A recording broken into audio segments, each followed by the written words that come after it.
যেমন দেওয়ানা আজিজ ইমাম শের বাংলায় গেছেন।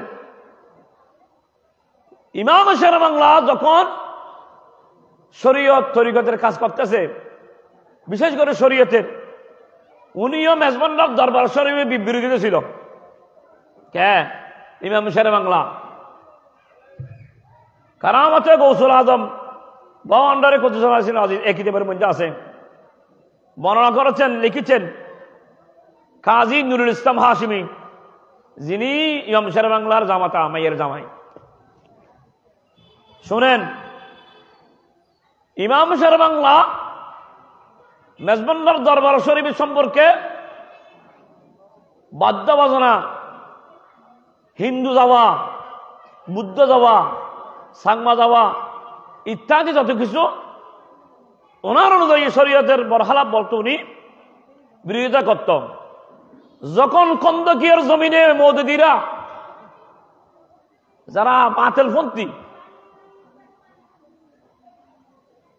যখন ওনাকে মেনে রক্তাক্ত করেছিল, রক্তাক্ত করার পর 8 ঘন্টা ওনার জান ফিরে আসেন। কয় ঘন্টা? 8 ঘন্টা। 8 ঘন্টা যখন ফিরে আসেননি, 8 ঘন্টা পরে যখন মেডিকেলের জমিনে ফিরে আসছে, ইমাম শের বাংলা বলতেছে, আমাকে তোমরা মেজবান্ডার দরবার শরীফ নিয়ে যাও। সুবহানাল্লাহ। তো ওনার যারা আছে তারা সাগরিকরা বলতেছে, মেজবান্ডার দরবার শরীফটা আপনি ওর বিরোধিতা করেন, এর বিপরীত। আপনি জান ফিরে পেয়েছেন, ফিরার পর আপনি বলতেছেন একটু খুশি আসছে, আপনি মেজবান্ডার দরবার শরীফ কোথায় সেটা খুঁজতেছেন কেন? স্বাভাবিক। আমাদেরকে এতদিন বুঝাইছেন মেজবান্ডার দরবার শরীফ সম্পর্কে বিপরীত বুঝাইছেন, কিন্তু এখন আপনি বলতেছেন মেজবান্ডার দরবার শরীফ আমাকে দাও, দেখাই দাও, সেটা কোন দিকে? তখন বলতেছে মেডিকেলের জমিনে ওনার পরিবার এবং ওনার সাগরিক, ওনার পরিবারগণ অনেক ভরপুর। শিকলবাহা নিবাসী মৌলানা আব্দুল গফুর জিজ্ঞাসা করলেন, হুজুর, মৌলানা আব্দুল গফুর সাহেব জিজ্ঞাসা করতো, হুজুর আপনি তো বিপরীত, সেটার কারণ একটু জানতে চাই। ইমাম শের বাংলা বলেন, ও আমার খলিফাগণ, আমার আশেকগণ শুনো শুনো, আমি যখন মেডিকেলের জমিনের মধ্যে যখন বাতিলরা আমাকে মেরে রক্তাক্ত করে ফেলেছে, আমি মরে গেছি, আমার জান ফেরত নেওয়ার জন্য সরকার দো আলম সাল্লাল্লাহু তাআলা আলাইহি ইসলাম এবং আমার রাসূলের সাথে 2 জন ব্যক্তি ছিল। একজনের নাম হচ্ছে হুজুরি মাওলা আউলিয়া গৌসুল আজম শাহ আহমদুল্লাহ মাদবিনারে কেবলা কাবা, আর একজন ছিল ইসফে জানি জামালে মুস্তাফা বাবা গোলাম রহমান মাদবিনারি কেবলা কাবা। সুবহানাল্লাহ। ইমাম শের বাংলা বলতেছে,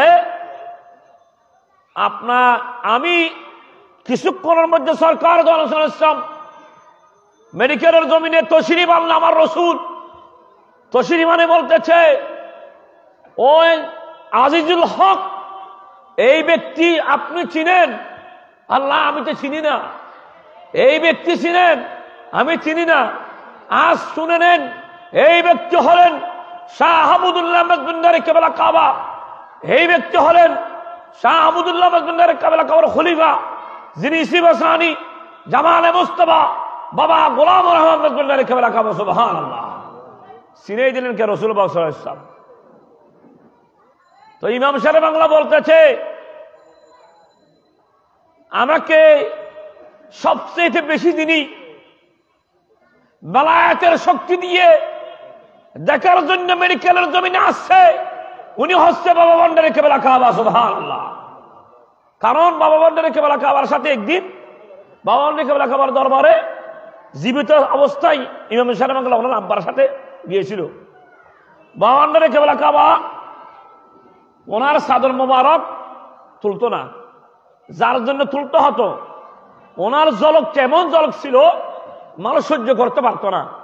ইমাম শের বাংলা যখন গেল ওনার আব্বার সাথে এই সাদর মোবারকটা কোলে ইমাম শের বাংলার দিকে দেখে মুস্কি হাসি দিয়েছে সুবহানাল্লাহ।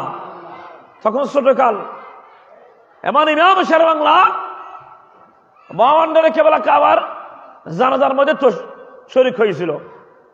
তারপরে ইমাম শের বাংলা যখন বুদ্ধি হয়েছে, জ্ঞান সম্পূর্ণ হয়েছে, শরীয়ত অনুযায়ী বিরোধিতা করেছিল। পরবর্তীকালে নিজের ইমানটা মজবুত হয়ে গেছে। কখন থেকে? যখন খন্দকের জমিনে রক্তাক্ত করার পর যখন 8 ঘন্টা পর যখন দান ফিরিয়ে পাইছে, তখন এরপর থেকে ইমাম শের বাংলা তখন দেওয়ানা আজিজের মধ্যে হযরত গৌসুল আজম মেজবান্ডারে কি ইসে মাসানি জামানা মোস্তফা কি তখন দেওয়ানা আজিজের মধ্যে লিখতে লাগলো সুবহানাল্লাহ।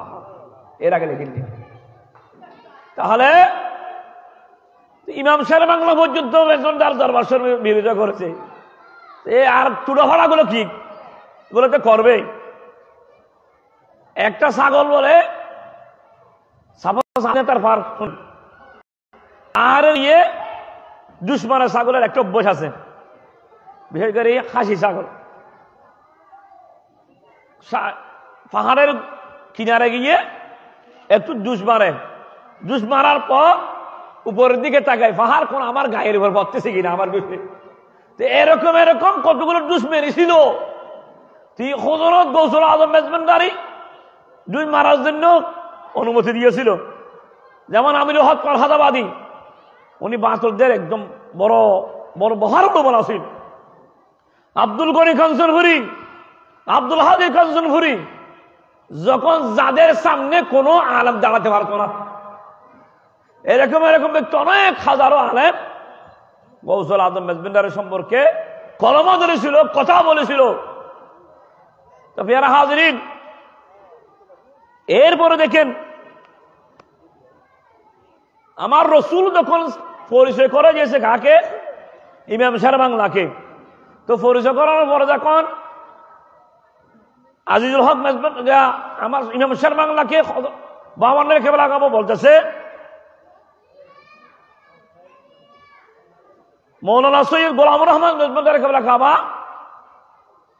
নুরানি ফিট মুবারক দিলেন কাকে? ইমাম শের বাংলাকে। অথবা ইমাম শের বাংলা অনার ফিটন সন, আমার পিঠটি দেখেন, আমার পিঠটি আপনি দেখেন, পিছনের অংশটা। আজিজুল হক, তুমি আমার কি অবস্থা করছো, আমার ফিটটা দেখো কিরকম। তিনি তার ফিট মোবারক দেখলেন, নুরানি দেহের পিঠের অংশ রক্তাক্ত অবস্থায় দেখেছে। কার? 52 কেবলা কাবার ফিট মোবারক রক্তাক্ত হয়ে গেছে। তিনি বললেন, যা দেখে আমি লজ্জিত হয়েছি। কে? ইমাম শের বাংলা বলতেছে, আমি 52 কেবলা কাবার ফিট মোবারক দেখে রক্তাক্ত অবস্থা দেখে আমি ইমাম শের বাংলা আমি লজ্জিত হয়ে গেছি। 52 কেবলা কাবার কদমে তখন সালাম করতে, মুনিব আমাকে ক্ষমা করে দিন। সুবহানাল্লাহ। তাহলে 52 কেবলা বলতেছে, আজিজুল হক, তুমি আমাকে কষ্ট দিয়েছ, আমার মুরিদান আমার আশিকদেরকে তুমি কষ্ট দিয়েছো। আজ আমার রক্তে রক্তঞ্জিত হয়েছি। আমার পিঠ মোবারক ইমাম শের বাংলাকে 52 কেবলা কাবা বলতে সুবহানাল্লাহ। তাহলে এখান থেকে প্রশ্ন জাগে, আল্লাহর ওলিরা রোজা পাকের মধ্যে সামান্য কোনো পর্দা হয়ে যায়, আবার যেখানে ইচ্ছে সেখানে যেতে পারে। সুবহানাল্লাহ। তাহলে 52 কেবলা কাবা মেনিকের জমিনে আসছে, হযরত গৌসুল আজম মেজবান্ডারি আসছে, পরিচয় করা দিয়েছে কে? রাসূল পাক সাল্লাল্লাহু তাআলা আলাইহি ওয়াসাল্লাম। সুবহানাল্লাহ। এই জন্য ইমাম শের বাংলা বলতেছে, আমার রসুলের দুটি নুরানি তাজ, একটা তাজ পরিধান করেছে হুজুর শাহী বাগদাদ, হুজুর প্রণবী দস্তগী, মাহবুব সুবহানী, কুতুব আল আসানি, পীর মহিউদ্দিন, আব্দাল মহিউদ্দিন, দরবেশ মহিউদ্দিন, হুজুর আব্দুল কাদের জিলানী, আল গিলানী, আল হাসানি ওয়াল হোসানি। সুবহানাল্লাহ। আর একটা নূরের তাজ আমার রসুলের তাজ পরিধান করেছে হুজুর ইমামুল আউলিয়া গৌসুল আজম শাহ আশুবি শাহ হামুদুল্লাহ মেজবান্ডারি কেবলা কাবা। সুবহানাল্লাহ। এই কথা বলেছেন কে? ইমাম শের বাংলা। তো ইমাম শের বাংলার একটা বাণী ছিল, একটা রোগ ছিল, মাইতে বিমারে নবী হো, মাইতি বিমারে নবী হো, মাইতি বিমারে নবী হো। ইমাম শের বাংলা বলতেছে আমার বিমার হচ্ছে, আমার রোগ হচ্ছে, আমার রাসূল পাক সাল্লাল্লাহু তাআলা ইসলামের দেওয়ান আমি, আমার সেটাই হচ্ছে বড় রোগ। সুবহানাল্লাহ।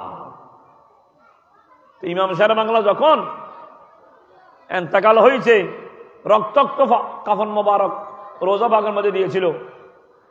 চতুর্থ দিনের আগে তৃতীয় দিন রাতে ওনার খলিফা আনোয়ারার জমিনে, আনোয়ারার সাতর জমিনে ফেলে গিয়ে জিউরি রাস্তার হুক পাশে আব্দুল হাকিম শাহ ইমাম শের বাংলা স্বপ্ন দেখাচ্ছে, ওই আমার মুরিদ আমার খলিফা আব্দুল হাকিম, শুনো আমি রাসূল পাক সাল্লাল্লাহু আলাইহি ওয়াসাল্লামকে রক্তমাখা কাপড়গুলো দেখাইছি। আমার রাসূল আমি ইমাম শের বাংলার রোজার মধ্যে তশরিফ এনেছে। আমি রাসূলকে বলেছি ইয়া রাসূলুল্লাহ, ইয়া হাবিবাল্লাহ, আমি কি অপরাধ করেছিলাম যারা আমাকে রক্তাক্ত করেছে? কাপড় আপনি দেখেন কিয়ামতের ময়দানে আপনি রাসূলকে সাক্ষী রাখবো দিনের জন্য, মুজাহাবের জন্য হিম্মত করে আমাকে রক্তাক্ত করেছে। ওই আমার খলিফা আব্দুল হাকিম তুমি মানুষের কাছে পৌঁছে দিও। সুবহানাল্লাহ। এই কথা 7 দিনের দিন যখন ওরস হয়েছে, কাজী নুরুল ইসলাম হাশিমি এই কথা বর্ণনা করেছেন। সুবহানাল্লাহ। তাহলে বোঝা যায় ইমাম শের বাংলা মাইতি বিবার নবী হোক, সেটার প্রমাণ কি? হারদম হার বক্ত নবীকে যখন দেখার জন্য চাইতো, নবীর সাথে সাথে তশরিফ আনতো ইমাম শের বাংলার সামনে রোজা পাকের মধ্যে। সুবহানাল্লাহ। তো ইমাম শের বাংলা যদি হুজুর গৌসুল আজম মেজবান্ডারের সম্পর্কে, বাবান্ডার কেবলা কাবা সম্পর্কে এই কথা বলে থাকে, তারা সত্য রয়েছে। সুবহানাল্লাহ। লা শাক্কা ফিহি, কোনো সন্দেহ নাই। তাহলে গৌসুল আজম মেজবান্ডারি আজ আমাদের মাহফিলের মধ্যে উপস্থিত, বাবান্ডার কেবলা কাবা আমাদের মধ্যে উপস্থিত এবং বিশ্বের